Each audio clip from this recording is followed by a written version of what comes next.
Good morning friends. പശ്ചിമേഷ്യയിലെ ഇന്നത്തെ സ്ഥിതിവിശേഷത്തെക്കുറിച്ചുള്ള ഒരു വിലയിരുത്തലാണ് ഈ ഷോർട്ട് വീഡിയോ. ഒക്ടോബർ 7, 2023 ഹമാസ് ഇസ്രായേലിൽ കടന്ന് ആക്രമണം നടത്തി 1200 പേർ കൊല്ലപ്പെടുകയും 240 പേർ ബന്ദികളാക്കപ്പെടുകയും ചെയ്ത സംഭവം ഇസ്രായേൽ ഹമാസ് യുദ്ധത്തിൻ്റെ തുടക്കമായിരുന്നു.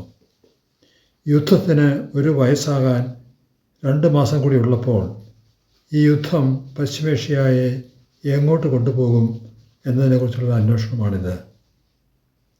ഈ യുദ്ധത്തിൽ 1478 ഇസ്രായേൽക്കാരും 39,145 പലസ്തീനിയൻകാരും കൊല്ലപ്പെട്ടു എന്നാണ് കണക്കുകൾ. ഗാസ മനുഷ്യവാസയോഗ്യമല്ലാതായി തീർന്നു. കുടിവെള്ളവും ഭക്ഷണവും മരുന്നുകളും കിട്ടാതെ മനുഷ്യർ മരിക്കുന്നു. യുണൈറ്റഡ് നേഷൻസിൻ്റെ രക്ഷാപ്രവർത്തനങ്ങൾ പോലും അവിടെ അസാധ്യമാണ്. യുദ്ധവിരാമമോ താൽക്കാലിക വെടിനിർത്തലോ ചർച്ച ചെയ്യാൻ പോലും ഇസ്രായേൽ തയ്യാറല്ല. ഹമാസിനെ നിശേഷം നശിപ്പിക്കുക എന്ന ലക്ഷ്യത്തിലേക്ക് സർവ്വവും നശിപ്പിച്ചാണ് മുന്നേറുന്നത്. ഹെസ്ബുള്ള തെക്കേ ലെബനോനിൽ നിലയുറപ്പിച്ചിട്ടുള്ള ഇറാനിയൻ പിന്തുണയുള്ള ഷിയ വിഭാഗത്തിൽപ്പെട്ട ഒരു സായുധ സന്നദ്ധ സംഘടന. പാശ്ചാത്യ രാജ്യങ്ങൾ ഹെസ്ബുള്ളയെ ഒരു തീവ്രവാദ സംഘടനയായി കാണുന്നു. ഇക്കഴിഞ്ഞ 6-ാം തീയതി ബെയ്റൂട്ടിലെ ഹെസ്ബുള്ള കേന്ദ്രങ്ങൾ ഇസ്രായേൽ ആക്രമിച്ചു.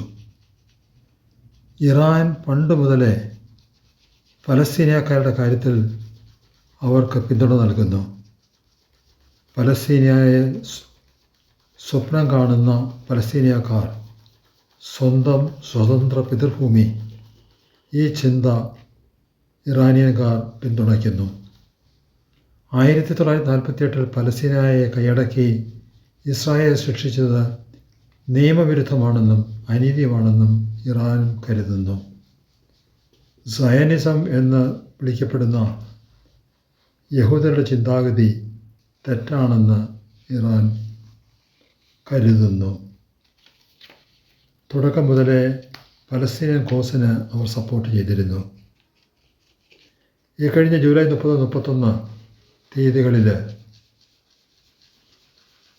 ഫൗദ് ഷുക്ർ എന്ന നേതാവിനെ, ഹെസ്ബുള്ള നേതാവിനെ ബെയ്റൂട്ടിൽ വെച്ച് വധിച്ചു.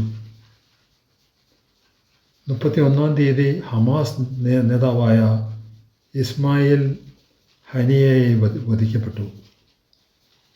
ഈ പ്രവർത്തനങ്ങൾക്കെല്ലാം കാരണം ഇസ്രായേലാണെന്ന് ഇറാൻ കരുതുന്നു.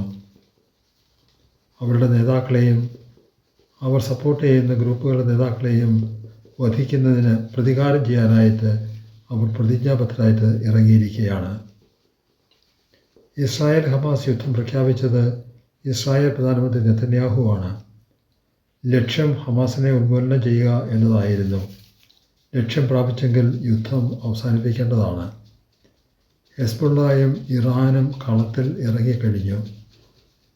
ഇറാൻ്റെ നീക്കങ്ങളെ പ്രതിരോധിക്കാനും ഇസ്രായേലിനെ സഹായിക്കാനും US പ്രതിജ്ഞാബദ്ധരാണ്. യുദ്ധരംഗത്തേക്ക് കൂടുതൽ ആൾക്കാർ വരികയാണ്. യുദ്ധത്തിൻ്റെ മുഖവും വിസ്തൃതമായി തീരുകയാണ്. ഒരു വിശ്വയുദ്ധത്തിലേക്കോ ആണവയുദ്ധത്തിലേക്കോ പശ്ചിമേഷ്യ വഴുതി വീഴാതിരിക്കട്ടെ. ദൈവം നമ്മെ കാക്കട്ടെ. Thank you.